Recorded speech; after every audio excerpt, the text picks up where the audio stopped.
People thought it would be over quickly because Russia's a big military power, and Ukraine, I tell you, they are good fighters. This is Joe Biden's policy. Donald Trump should know better. This is not America First, and the America First and MAGA movement should not stand for this. We tried to tell the Biden administration.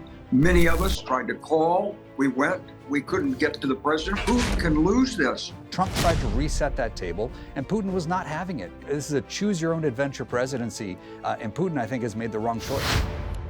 6 months ago, President Zelensky was summoned to the Oval Office for an almighty dressing down, which sent foreign policy experts into grief and shock. You don't have any cards, Trump told him. You're gambling with World War III. Well, just 1 month ago, Putin got the red carpet treatment in Alaska when all the talk was about Ukraine having no chance of recovering occupied territory. Overnight, everything changed. President Trump followed up his extraordinary speech at the UN by declaring that Kyiv can win back all of Ukraine in its original form. He also said European NATO countries should shoot down Russian aircraft in their airspace, which some have argued is ironically gambling with World War III. Well, joining me on the panel is Scott Horton, author of Provoked, General Wes Clark, former NATO Supreme Allied Commander in Europe, and Peter Meijer, the former Republican congressman and US Army Reserve's Iraq veteran. Welcome to all of you. General Wes Clark, we've spoken many times during this war in Ukraine. A pretty dramatic about face by Donald Trump in terms of rhetoric yesterday. How significant do you think it is? I think the rhetoric itself is significant. I think it makes a difference to European allies and publics. Certainly will warm the hearts of people in Eastern Europe who are concerned about President Trump's commitment to NATO and his relationship with Mr. Putin. The rhetoric's good, but maybe there's going to be more behind it because, after all, the U.S. Is the NATO lead. The Eastern Resolve aircraft are under NATO control, commanded by a U.S. four-star general in Mons. And so I think it represents a change of policy. Whether it goes deeper than that, with more military assistance to Ukraine, faster imposition of greater sanctions remains to be seen. But I do think that the change in rhetoric is significant in itself because I think President Trump has recognized that he's not going to be able to charm Mr. Putin into ending the war. Yeah, I mean, Scott Horton, I've spoken to President Trump quite a few times during this whole process of his war. I've not seen him come out and basically say this war can be won emphatically by Ukraine and they can get all their land back. Now, many will question whether that's even possible, but the principle behind what he said was that actually the economy in Russia is really struggling now and that it suffered enormous losses. And the reality may be that it can't afford to go on much longer with this war. What is your reading of what Trump said?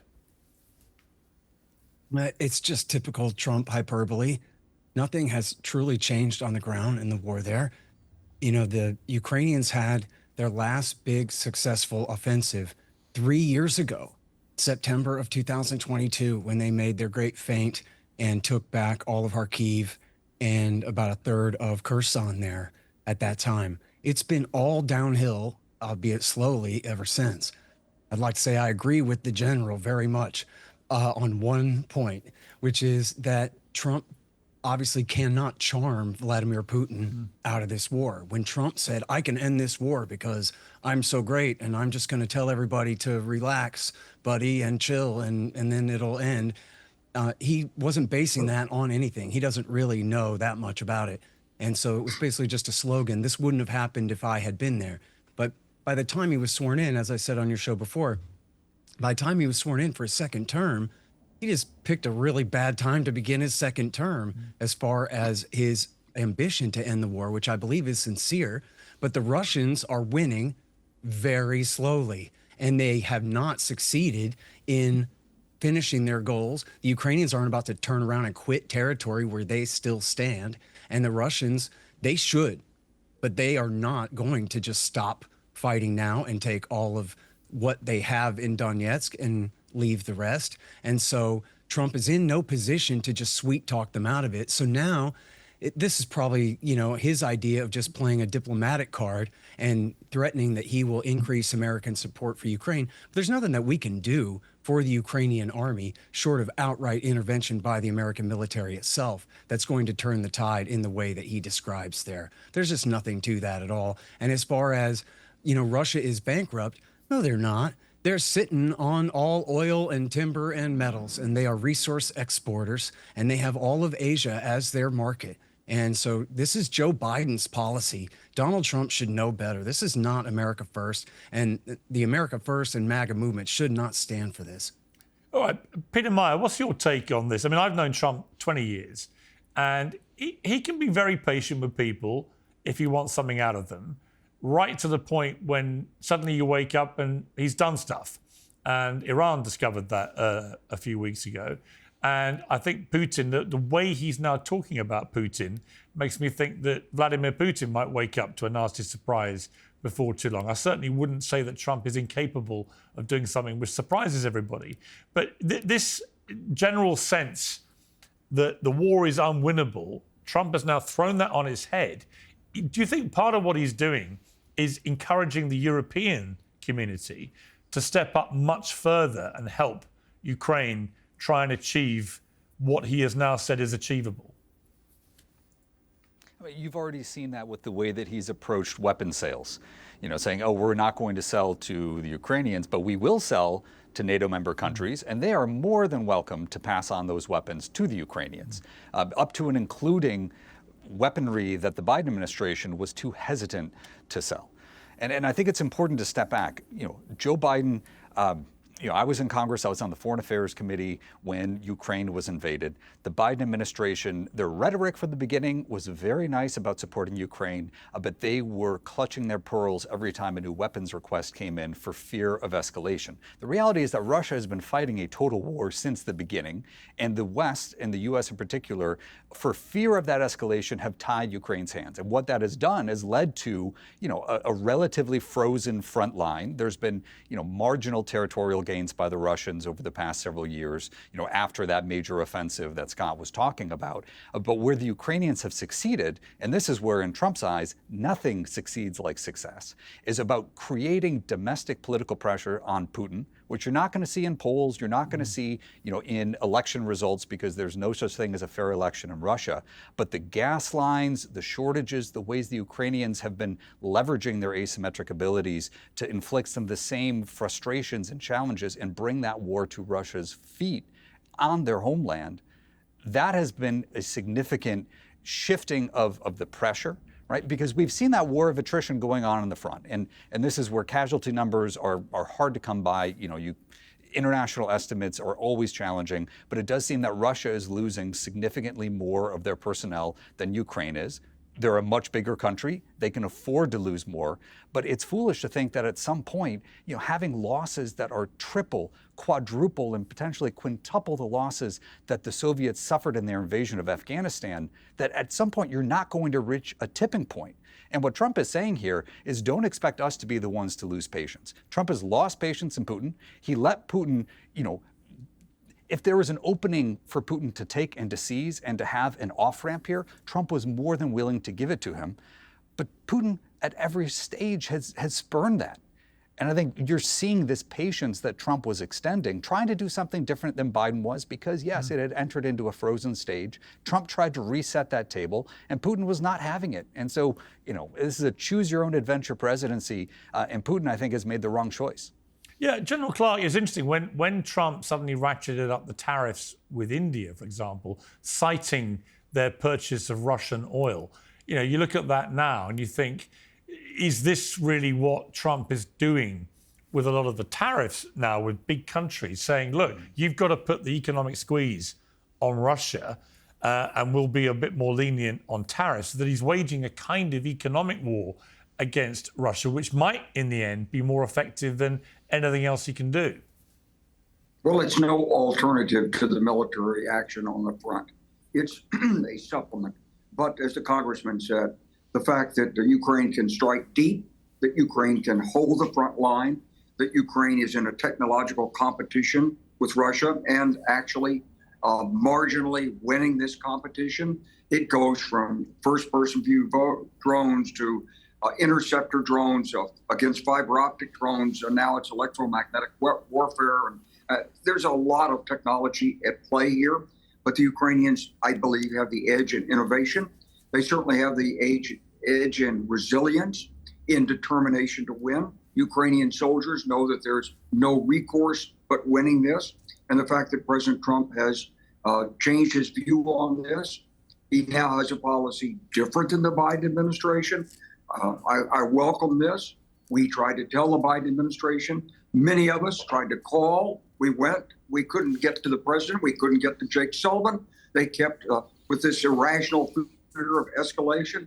Look, Putin can lose this. Not that the economy is weak, but the combination of the deep strikes by the Ukrainians, the disruption to the petrochemical complex, the interruption of exports, the tariffs, the ability to take banking and shut it down with Russia, the $300 billion of Russian currency that's held mostly in Belgium. All of this, along with some assistance from the Europeans in providing the weapons. And look, I think the other thing is President Trump understands there's no recourse to this. And the reason I say that is because, Piers, look, Ukraine has the strongest army in Europe. And if Ukraine fell tomorrow, Poland, Germany, Italy, France would not be able to simply stand up and say, okay, mobilize, stop the economy, create reserves, everybody, there's conscription now, let's form a massive army. You'd have 700,000 Russian troops that are now in Ukraine, free to go against Europe. They would pick up whatever's left of the Ukrainian forces, and you'd be confronting a massive security problem in Europe. And it's in our vital interest to maintain stability in Europe, and I think President Trump understands it. So I think he has shifted. We'll see if the actions support the rhetoric. But I do believe the Russian conquest it's not only flawed, it's vulnerable. I do believe Ukraine, with assistance, more technology, the ATACMS, continued U.S. intelligence support, can push the Russians back. And if you want an agreement in Ukraine, you've got to convince Putin he's losing. Right now, he doesn't believe that, but this rhetorical shift by the President of the United States will go a long way in convincing Putin he's going to lose. Okay, Scott Horton, I want to read just some quotes from President Zelensky today, speaking at the UN in New York. There are no security guarantees except friends with weapons, he said. He warned that the weapons of war are evolving quickly. We're now living through the most destructive arms race in human history. Weapons are evolving faster than our ability to defend ourselves. Only Russia deserves to be blamed for this. Rather than wait for a country to develop a drone that can deliver a nuclear weapon, he said, it was cheaper to stop Russia now. If it takes weapons to do it, if it takes pressure to do it, it must be done. He says Ukraine doesn't have the big fat missiles dictators love to show off in parades. He said peace depends on all of us.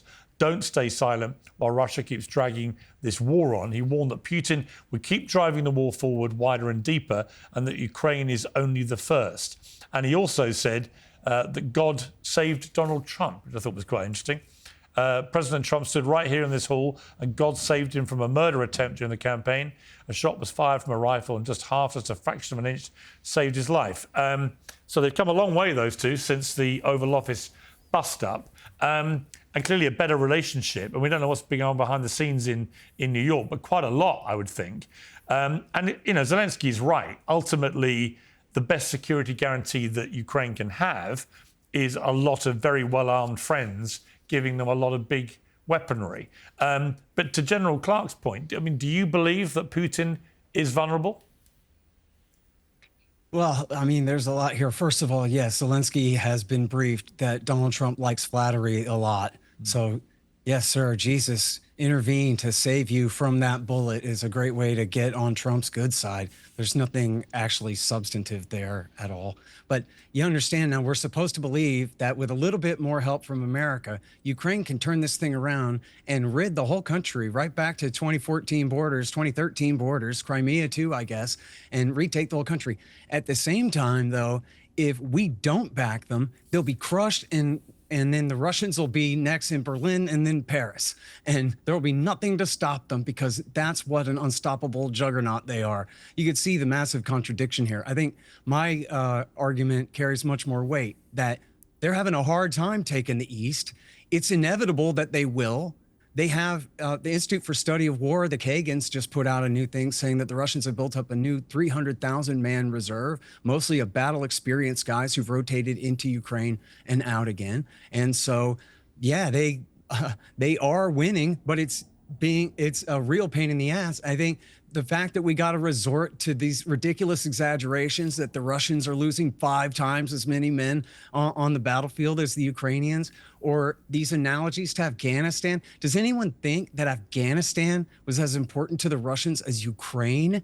It was never even one of the Soviet republics. It was just a commie sock puppet dictatorship 2 stands away from Russia. They didn't care about that. Ukraine has been part of Russia for 300 years, and it's been, obviously, it's their absolute highest security concern. We're supposed to believe that somehow long gas lines in Russia, as temporary as they may be, or as long as they may exist, or these slight disruptions to Russian, industry or fuel resources or whatever, that is going to cause the people of Russia to cause Vladimir Putin to quit the field and turn around and come home due to their popular dissatisfaction. Give me a break. Give me a plan. And General, all due respect, without resorting to an analogy about World War II, like the last 3 times we've argued here, tell me how in the world the Americans and the Europeans, without putting their own soldiers on the ground,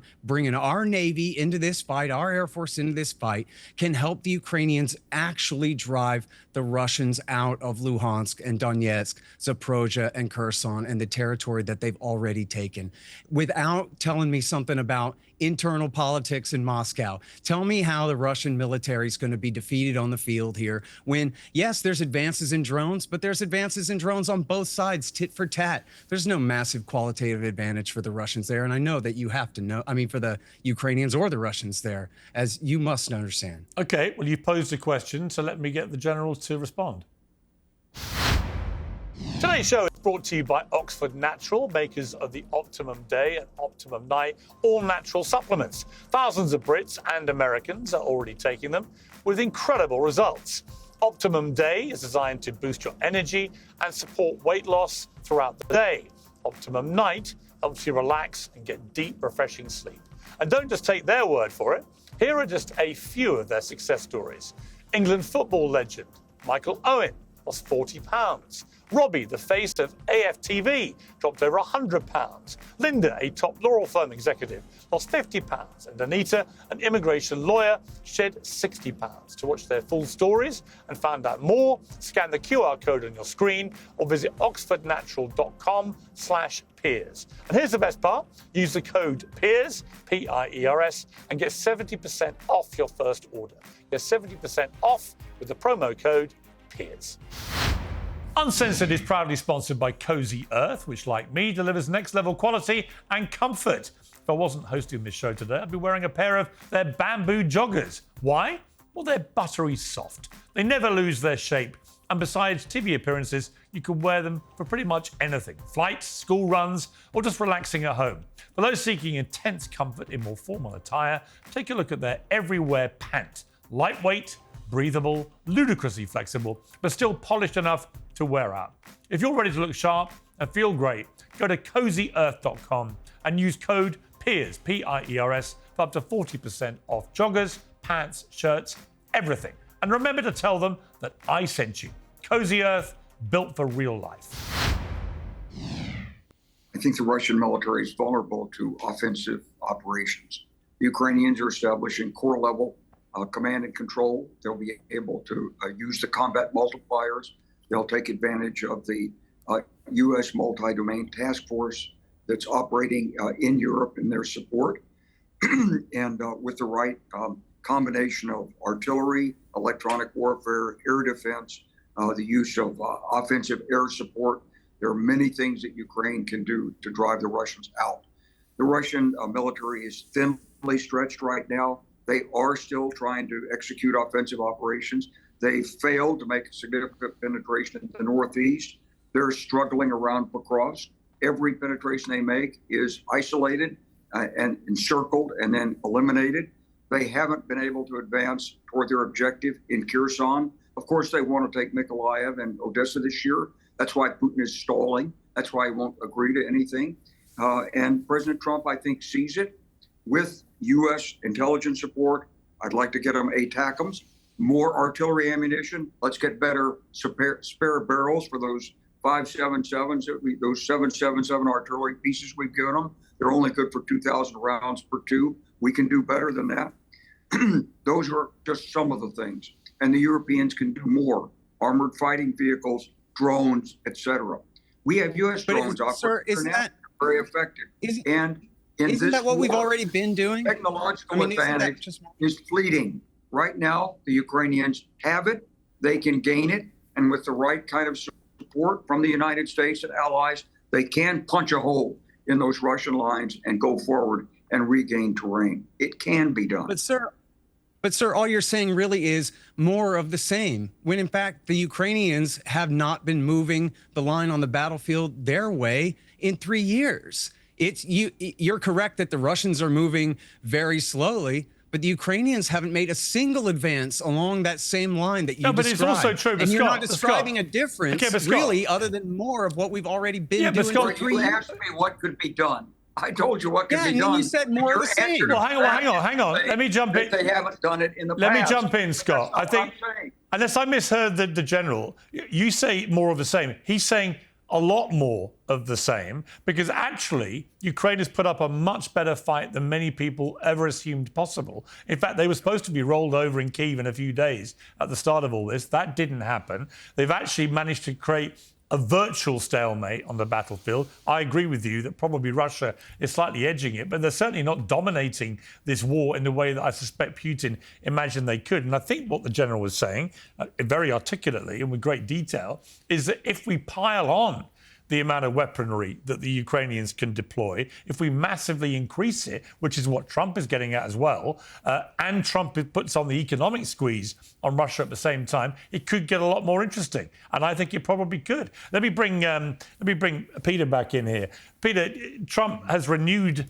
a call for himself to be given the Nobel Peace Prize, effectively, saying he ended 7 wars in 7 months at the UN. I think we've got a clip of him talking here.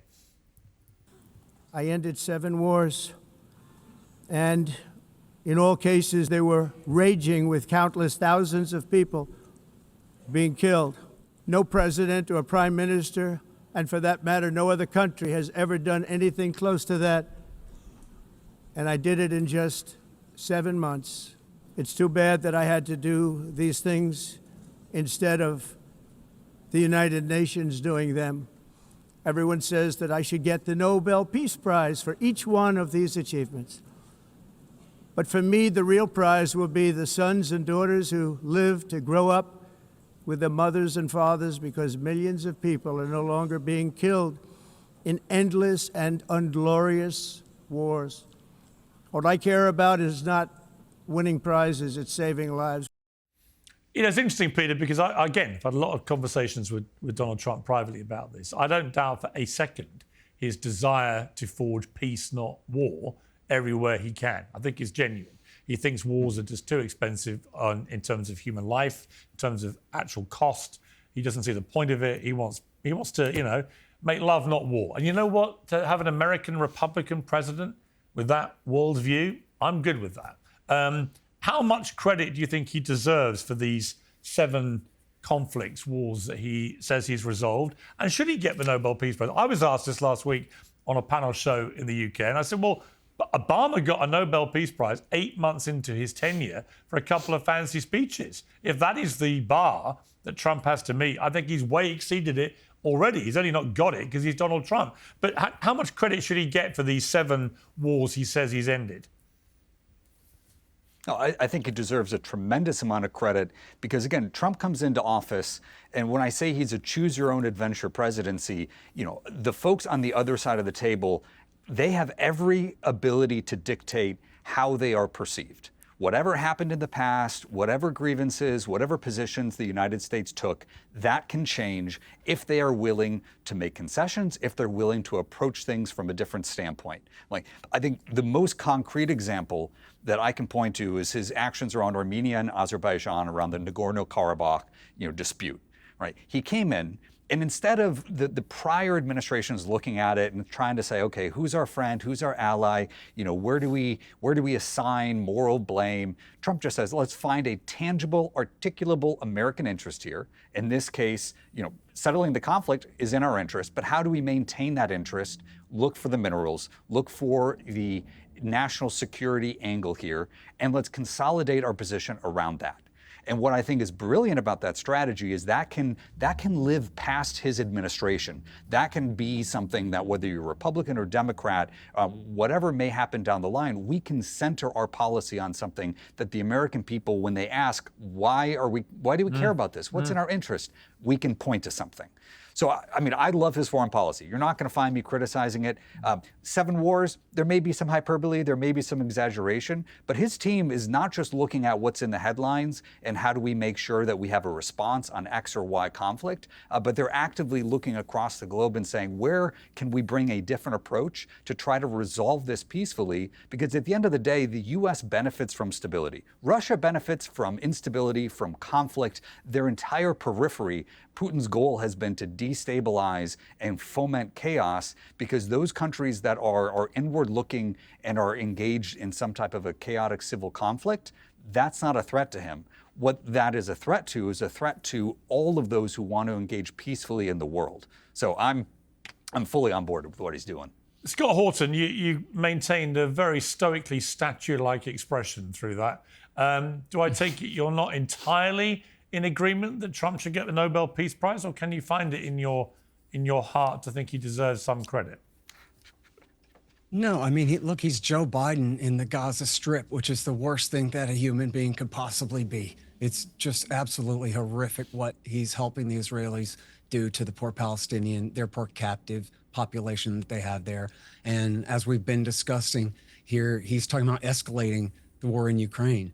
I'm all for him picking up the phone, like apparently he did when it came to India and Pakistan and their little skirmish over Kashmir, and in the fight between Thailand and was it North Vietnam or Cambodia? I'm sorry. And he picked up the phone and said, hey guys, knock it off.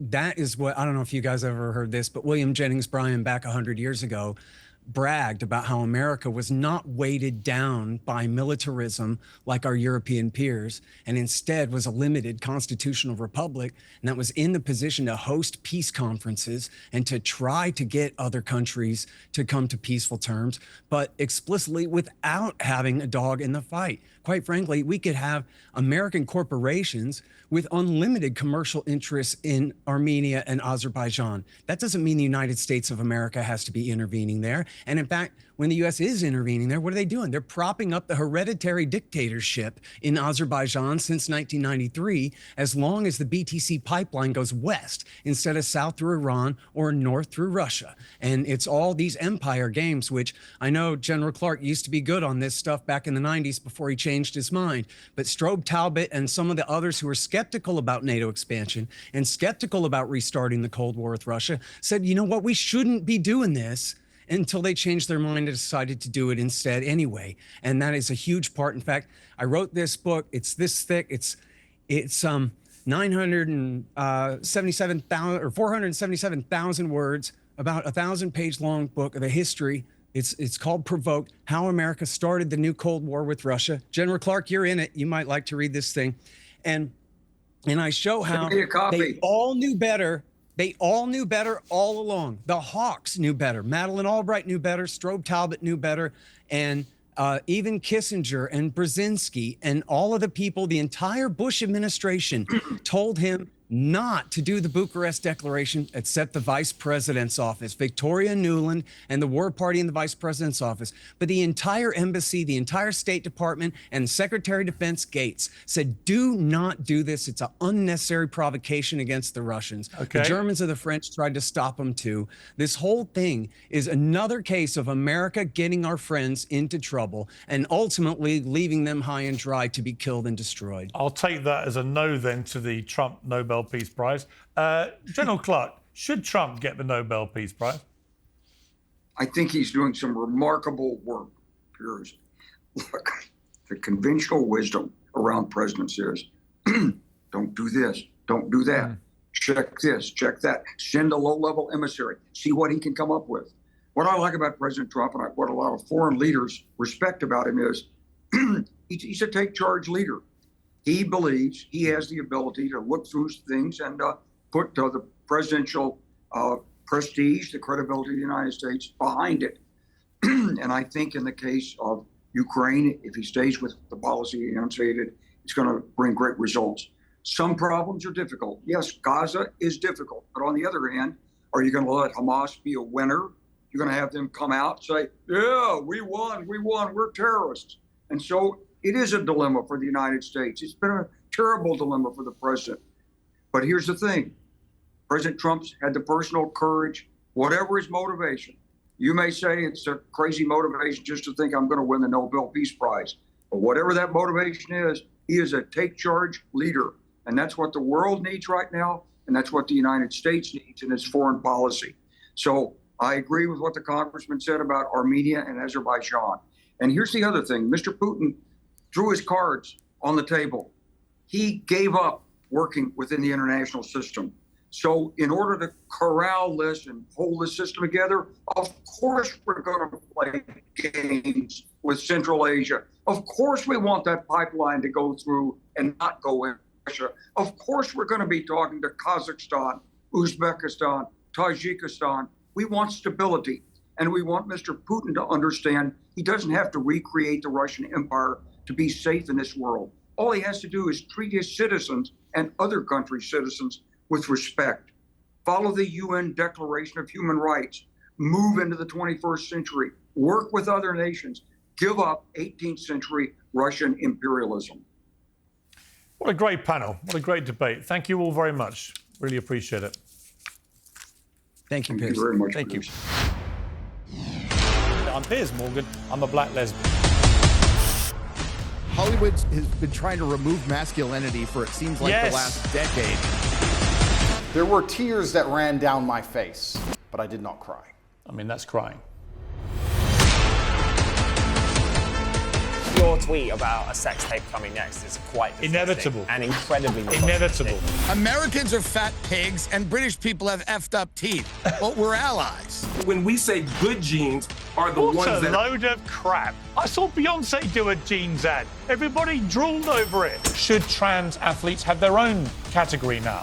What's the answer?